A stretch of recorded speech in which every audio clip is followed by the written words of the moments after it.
question, some countries are struggling with increasing crime rates. Many people think that having more police on the streets is the only way to reduce crime.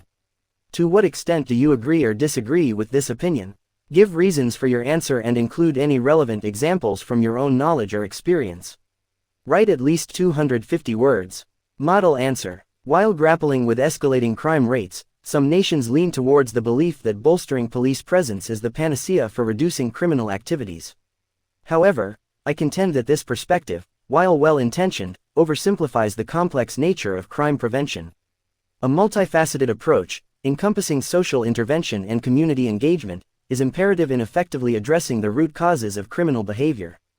To begin, it is crucial to acknowledge that a singular focus on increasing police presence neglects the underlying socioeconomic factors that contribute to criminality.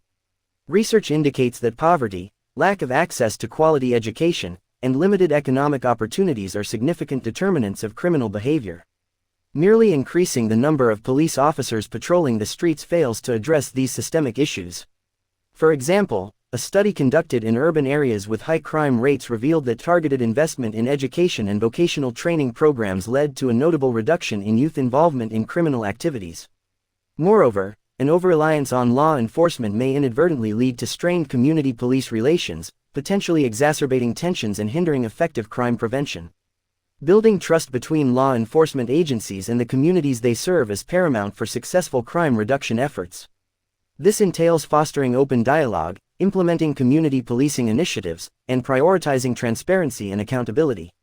For instance, cities that have implemented community-oriented policing models have witnessed enhanced cooperation between residents and law enforcement, resulting in more effective crime prevention strategies. In conclusion, while augmenting police presence is undoubtedly a vital component of crime reduction, it should not be viewed as the sole or most effective solution.